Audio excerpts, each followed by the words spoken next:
다속 유영모의 생명의 말씀 다속 강의 제15강 얍기로는 시간보다 더한 것이 없다. 얍기로는 시간보다 더한 것이 없다. 네 번째 시간으로 생야 임시 각점지 생야 임시 각점지라는 제목으로 말씀드리겠습니다. 네 번째 생야 임시 각점지 마지막으로 12월 9일째의 글을 풀이해 보겠습니다. 임심 2박 깊은 연못가에 서 있는 것 같고 얇은 얼음을 딛고 있는 듯한 생각이 듭니다. 생야 임시 각점지 우리가 산다는 것은 어떻게 산다는 것입니까? 내 마음대로 시간과 공간을 골라서 갖고 나오는 게 아닙니다. 사는 이 시간이 임시입니다. 우리는 임시로 살고 있습니다. 좋은 시대, 나쁜 시대 이러한 소리를 하는데 다 객적은 소리들입니다. 이 사람은 다 같다고 생각합니다. 죽을 때 죽고 살 때 사는 것은 똑같습니다. 자기가 나온 때가 좋은 때입니다. 그자나 이자나 모두가 임시입니다. 가온찢기의 이것이나 저것이나 이것이나 다 임시입니다. 요순의 좋은 시대도 다 임시입니다. 어느 외국 기자는 영웅의 모습을 어린 아이에게서 본다고 하였습니다. 실제로 이름 없는 어린 영혼이 날아간 것은 특히 경의를 표할 만한 일입니다. 전쟁터의 무명 용사에게서도 영웅의 모습을 찾아볼 수 있습니다. 지도자들이 잘못해서 전사한 무명 용사들은 세상에 알려지지 않고 있습니다. 그러나 살아남아 훈장이나 달고 영웅 소리를 듣는 따위의 영웅은 참 보기 싫습니다. 그들은 마귀의 사주를 받은 자로서 이러한 영웅이 세계에 많으면 인류의 불행이라 아니할 수 없습니다. 이러한 영웅주의는 듣기 싫습니다. 무명용사의 죽음과 영웅의 영웅주의는 다르다고 봅니다. 여기 계신 분들 중에는 20살 안쪽인 분은 안 보이고 30살 안팎으로 나이가 조금 있으신 분이 많이 보입니다. 다 임시로 이제라는 끝에서 지금 살고 있습니다. 이 시간이라는 것은 무상하고 불가사의한 것입니다. 무엇인지 똑딱똑딱 새기고 나갑니다. 점을 찍어서 새기고 나갑니다. 이건 역시 점을 찍고 나가는 것입니다. 쉴 새가 없습니다. 반짝반짝 닦아가고 있습니다. 이것을 생각할 때 전전긍긍한 생각이 많이 나오겠습니까? 아슬아슬 조마조마해집니다. 그래서 증자는 우리 짐은 무겁고 길은 멀다라고 하였습니다. 세상에 처음 나올 때부터 짊어진 짐을 이 세상에서 지고 가는데 그 짐이 얼마나 무거운지를 알아야 합니다. 그 가는 길은 멀고 죽은 다음에야 벗으니 사유이도원입니다. 이건 역시 아는 말입니다. 이처럼 무거운 짐을 지고 점을 찍고 나가고 있습니다. 그것도 임시로 말입니다. 자꾸 까다로운 점을 찍고 가는 것이 우리 인간의 생각입니다. 때때 임시로 사는 것이 우리가 각점시하는 것입니다. 시야 사해안선지 때라는 것은 우리가 죽음의 자리에서 그만 떠나는 때까지를 말합니다. 죽음의 바다라고 할 수 있습니다. 다시 말해 죽음 바다의 해안선 가장자리를 그려놓은 것과 같습니다. 지금 우리의 가온찢기 곧 임시가 나갑니다. 임시 그때그때 점을 찍어서 각점지를 해나갑니다. 그 끝인 죽음의 때까지를 해안선으로 볼 수 있습니다. 그 해안선에서 우리는 죽음의 바다를 향해 힘차게 떠나는 것입니다. 융이란 말이 있습니다.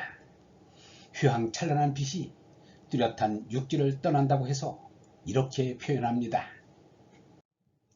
그렇다면 우리가 죽는다는 것이 육지를 떠나는 것과 어떻게 다릅니까?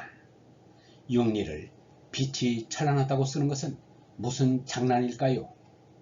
해안선을 쭉 그어놓고 어떤 점에 가서는 육지에 이제 그만 있어라, 죽음의 바닷가에나 나가보아라 라고 하며 해에 나가지 못하게 하면 억울하지 않나요? 조심해서 온 길의 끝을 막는데 환하게 육리를 하유할 게 아니겠습니까? 박막바고 촌시가 얇은 것 중에 얇은 것은 시간보다 더한 것이 없습니다. 일생을 두고 꼭 만나보았으면 하는 분이 있습니다. 그분을 생전에 한 번은 만나보겠지 생각합니다. 처음이자 마지막인 인생에서 이번에 못 만났으니 이 다음에는 꼭 만나봐야지 하는 이 시간이 얼마나 얇은 것이겠습니까? 얇은 것 중에 얇은 것은 시간입니다. 이러한 얇은 시간을 바꿔갈 우리 인생은 참으로 조심하지 않을 수 없습니다. 저 건너 언덕을 버리면 정말 전전긍긍하면서 가야 합니다. 영원한 생명의 길은 조심조심 아슬아슬하게 가야 합니다.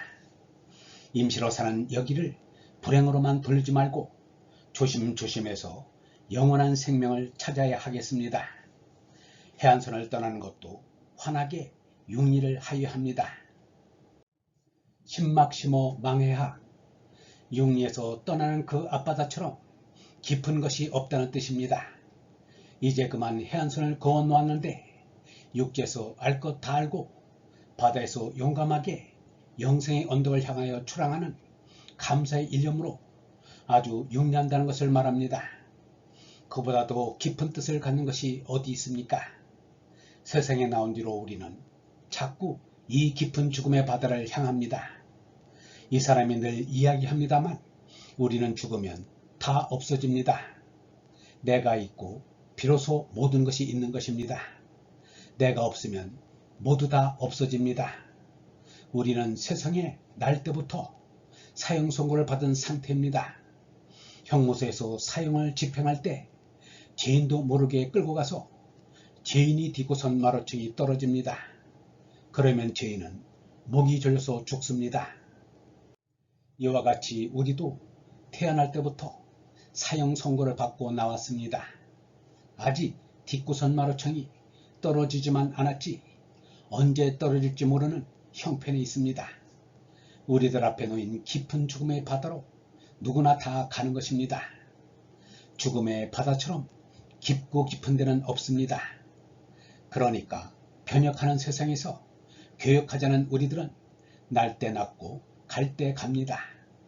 시작이 벌써 법원 추원입니다. 죽는다 하는 것은 무상한 것이지만 여상이 갈 때 가는 것입니다. 무상하지만 여상이 가는 것입니다. 그것을 분간하는 것은 없습니다.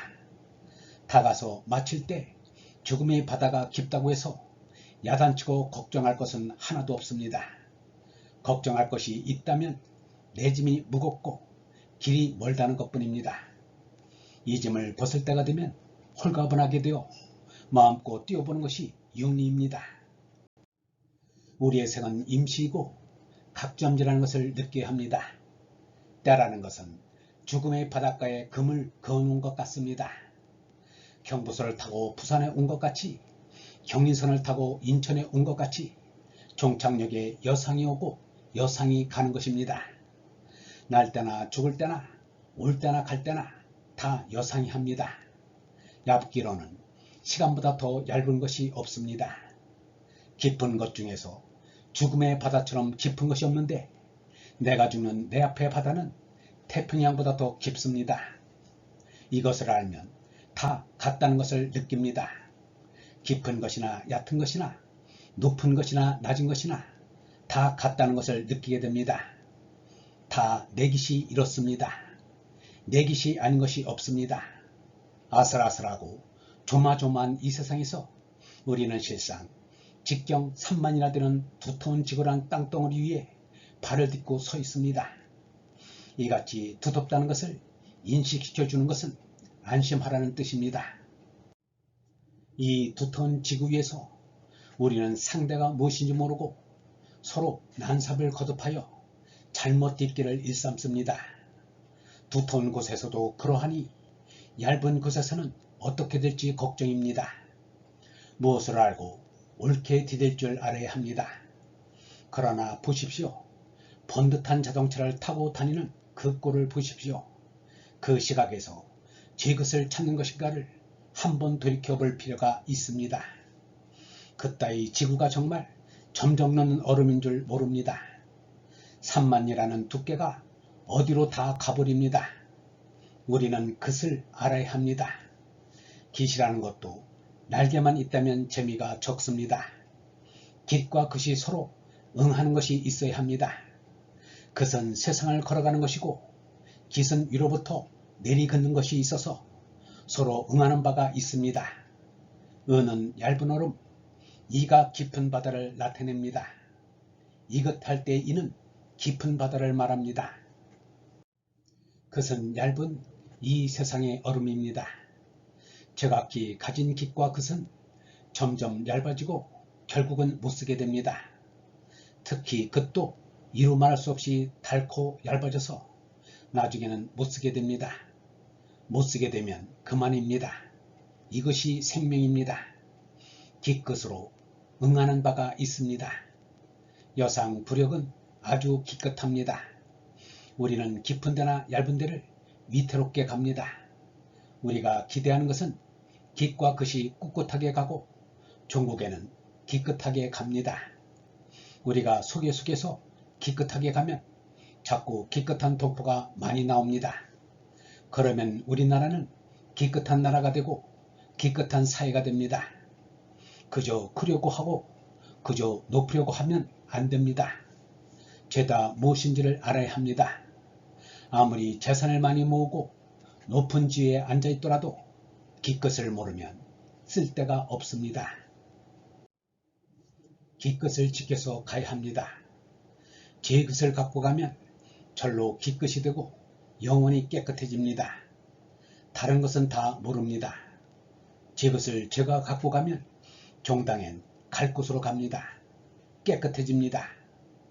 추리로서 신학이 생기고 우리는 그 신학을 하는 사람을 곧잘 쫓아갑니다. 자고로 인간은 말을 듣기 좋아하게 생겼습니다.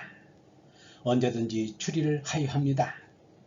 답답한 것을 추리하는 것이 아니라 진리인 하느님 앞에서 추리를 하여 합니다.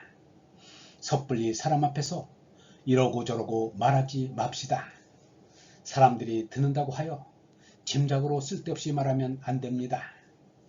그새 길은 안 보이는 것입니다. 1956년 12월 15일 영성신학원 다석아카데미의 하늘소리였습니다.